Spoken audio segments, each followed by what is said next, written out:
Hi everyone, Adam from etrailer.com. Today we're going to be taking a look at the Saris Glide EX bike rack on our 2016 Jeep Renegade. This is going to be able to hold up to 5 bikes with 3 tie-down points per bike. But the main feature about this bike rack, which makes it really unique, is its ability to tilt away from your vehicle with your bikes installed. You have a little lever right here, you push right here, and it tilts away, so you won't have any issues accessing anything in the back of your Renegade. Let's just say you have your helmets, your GoPros, backpacks, maybe even a lunch or two to take on the ride with you. You won't have any issues accessing that with all your bikes installed. And whenever you're done, you just grab this lever right here, and it does snap into place. Now looking closer to our straps, we're going to have 2 here up top on the frame and then 1 anti-sway cradle on the bottom. What that's going to do, it's going to limit that bike-to-bike contact that you get when you're heading down the road. And they're really easy to take off, so all you really have to do is just press this little pin right here and fish those straps through. You may be able to notice that there is a rubberized coating on the inside of this strap. What that's going to do is just going to protect your bike frame, and also it does leave gaps for your bike cables so they're not smashing up against your frame. And this anti-sway cradle down here.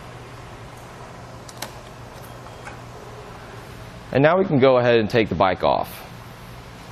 With some bikes, there isn't a whole lot of room on the inside of that frame, so you might need to rotate those cradles and then go from side to side to get it off.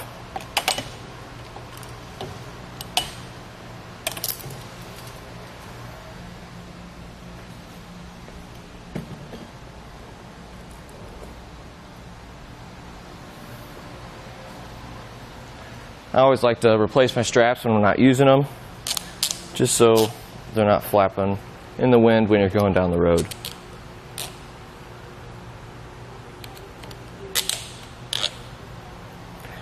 There is an integrated cable lock system right here. It does hide in this aluminum tube right here. And basically what that does, you wrap it around all your bike frames and you'll insert it in this little slot right here, and you can lock it. And it is going to be key to like with the lock on your hitch pin down there as well. And when you're not using it, it hides away. You can't even tell it's there. So let me do some quick measurements for you.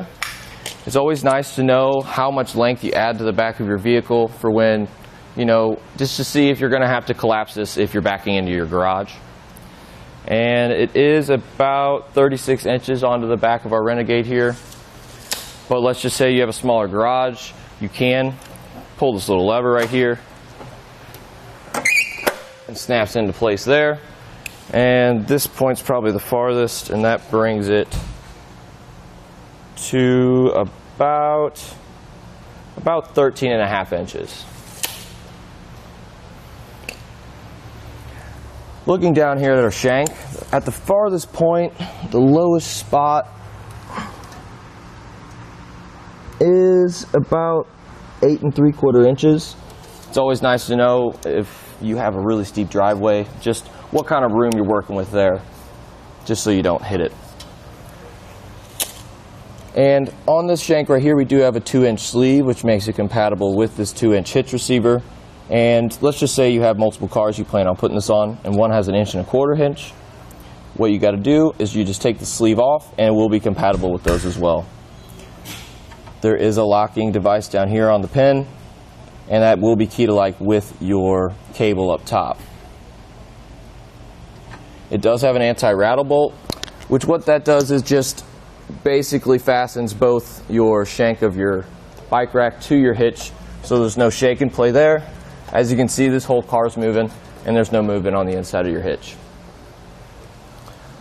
And that's basically going to do it for our look at the Saris Glide EX bike rack on our 2016 Jeep Renegade.